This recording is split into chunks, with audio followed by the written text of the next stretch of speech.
Hello friends, and welcome back to Lay Shop. Today is Sunday, June 24th. Forgot the month for a moment there. And you'll notice I'm practicing my French. That's why I said Lay Shop. I'm planning at the end of this week to head up to Montreal.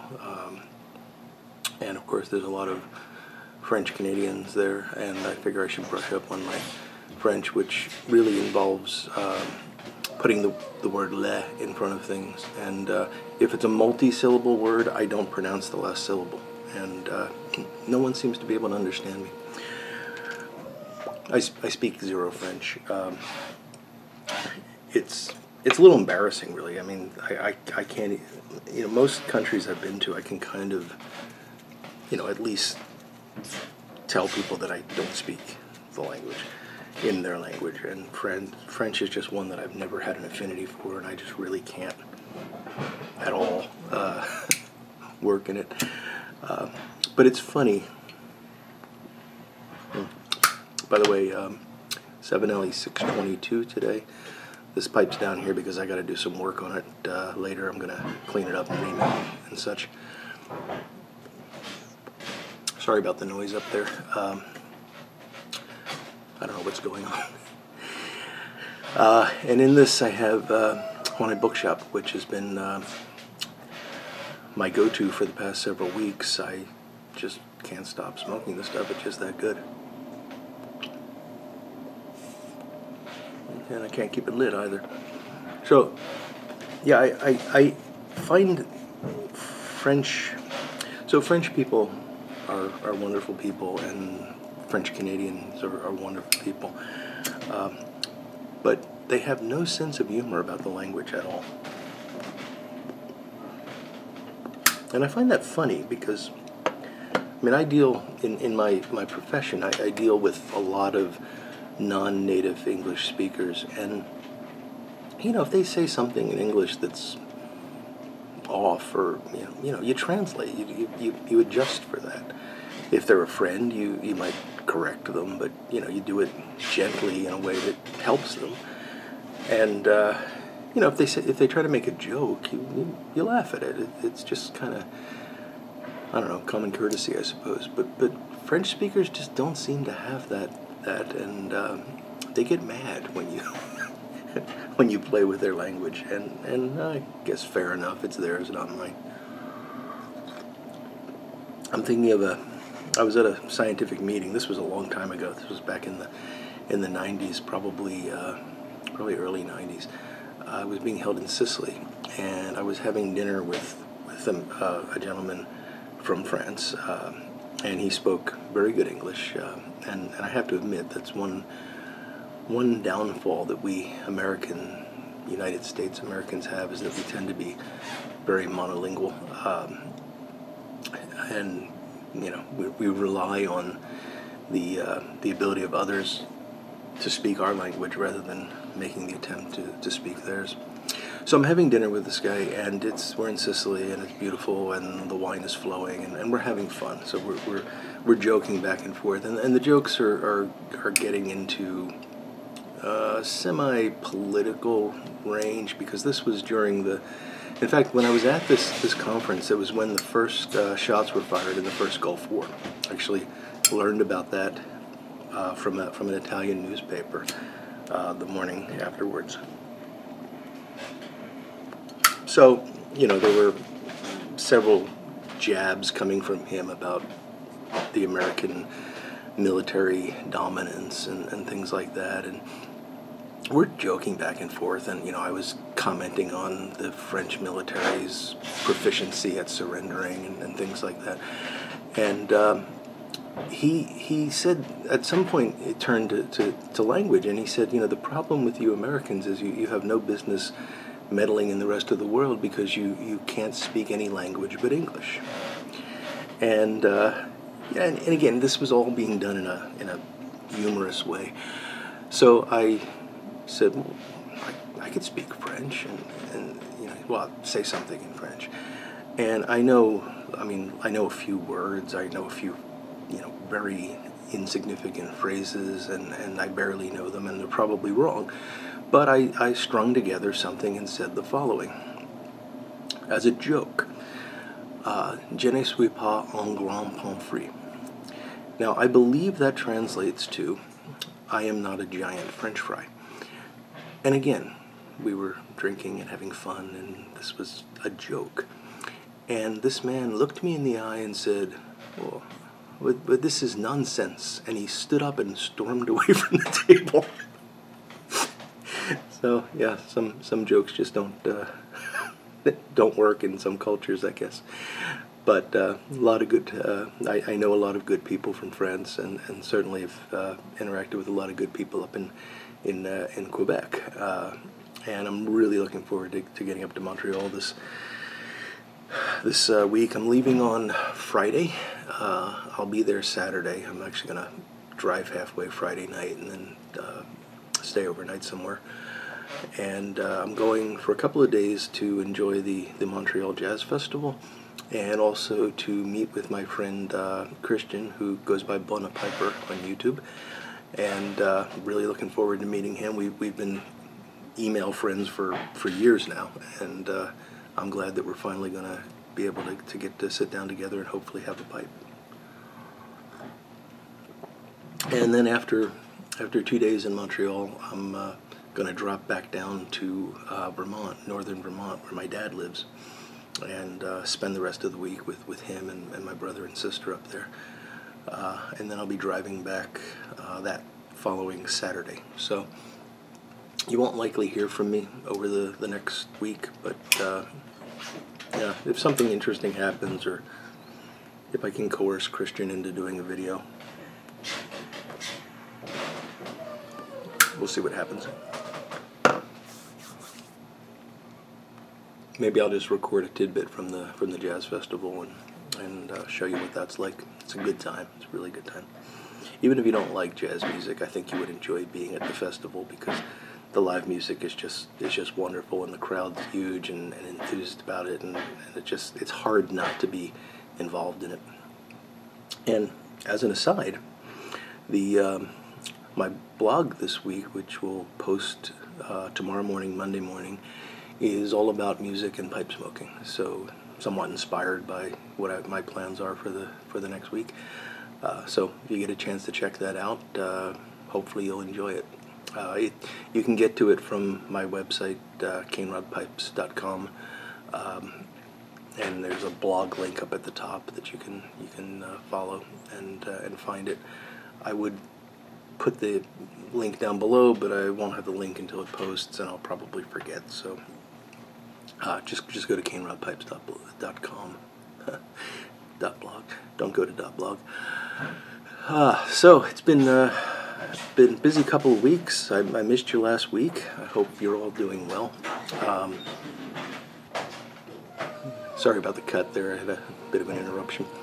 So last weekend I spent doing it was a lot of fun, but I had to take apart and basically refurbish my grill. We have this.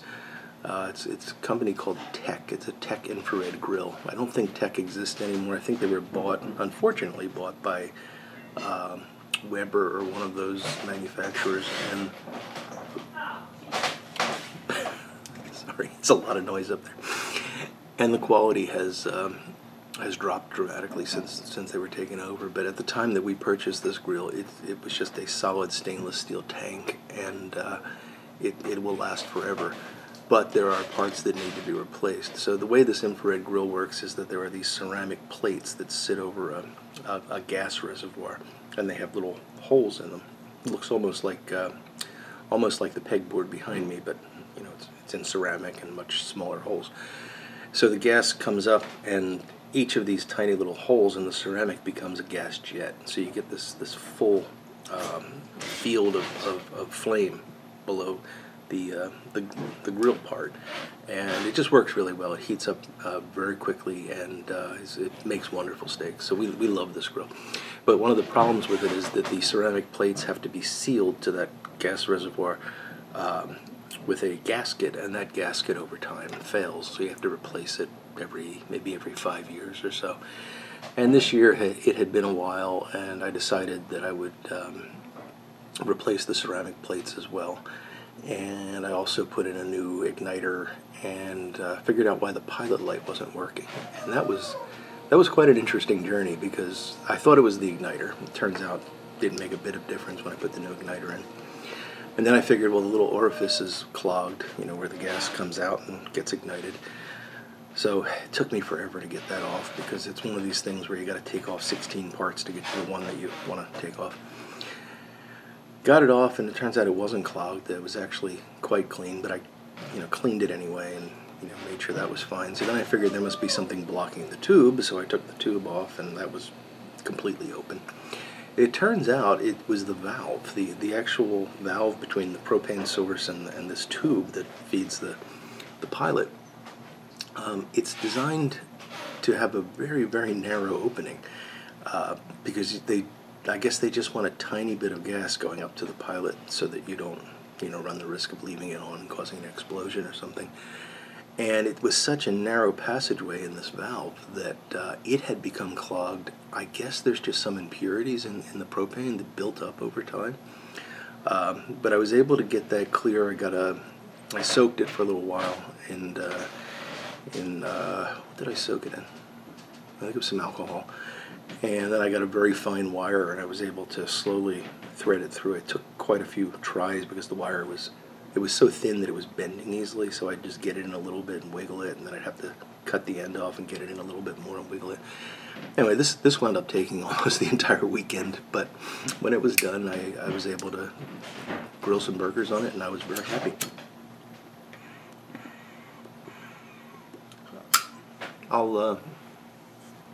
If I remember, I'll splice in some photos of that. If you follow me on Instagram, I did document the day. It was quite a bit of fun. One thing that was really interesting was that there were these 8 bolts that had to come out in order to remove the ceramic plates. There's 2 ceramic plates, each was held in place with 4 bolts. And this is all stainless steel construction, so the bolts come out pretty easily, except 2 of them I could not get out. And one, I finally was able to get it out. The other one, I actually wound up having to grind the head off of it and knock it through. It was just so corroded that I couldn't get the darn thing loose. And it turns out that after I got these out, I was looking at them, and I'll put a picture in here because this was interesting. So I had 8 bolts. 2 of them were very corroded. The other ones were, in fairly good shape. I took a magnet to them, and only 2 of the bolts were magnetic, and guess which ones were? So somehow some non-stainless steel bolts got mixed in with the others, and they did what non-stainless steel bolts will do. So I replaced all of those with new stainless steel and put it all back together. It's probably getting close to 15 years old now, and it's still solid as a rock. It's just that it needs a tune-up every once in a while. Great grill. I wish they still made them. I would highly recommend them, but I can't because they're not made anymore.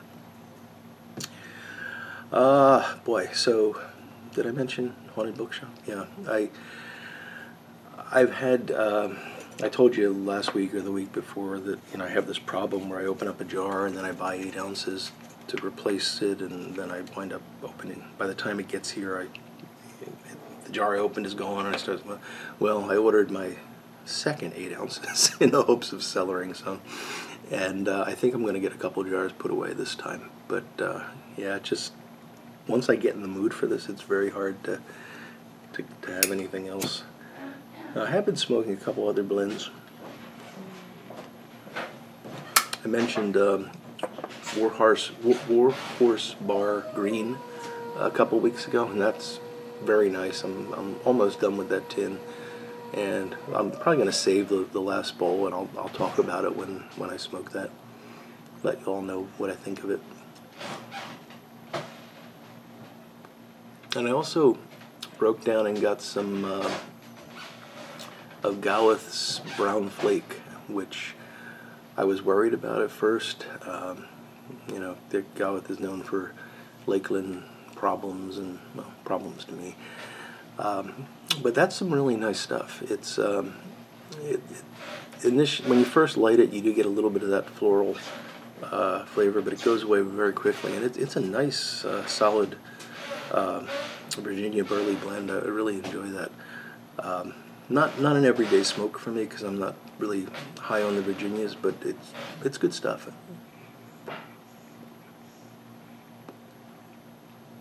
I got that when I was buying the 8 ounces of Haunted Bookshop. I was looking for a couple other things to tack on just to try something new, and I got an ounce of that. So, yeah, shop-wise, been busy. Finished yesterday, actually finished up a set of pipes for a customer, and that's it. I'm closing the shop until, well, I'm going to work on this pipe and a few other details that are for me, not for customers. But I will not be doing any customer work until I get back, so that's going to be the week of, I think it's July 7th that I'll start back up again. And it worked out well because I just have one set of pipes that came in from a customer who's willing to wait, so I haven't even opened his box yet, and it'll sit safely until I return. So all's going well. Shop is still a mess, but that's just sort of become a fact of life these days. We'll eventually find the time to put things away, eventually. So I hope you're all doing very well, enjoying your pipes, and hopefully having some time to relax this weekend. I am, as you can hear by the sounds upstairs, I'm doing this a little bit later in the day than I usually do. And normally I'm up long before my wife, and I can get things done before she wakes up. But today I was up. I just had other things to do before I could come down here to make the video. So it's a bit later in the day than normal. But Sunday is still young, so I'm looking forward to a nice relaxing Sunday, and I hope that you all have a great one as well. So with that, I think I'm going to sign off. My apologies to the French if I offended you in any way. I didn't mean to. I was just having some fun. And boy, if anybody skipped over that part, they're going to be really confused now. So I will let you go. I will be back in a few weeks' time. And until then, I will look forward to talking to you all again very soon. Goodbye now.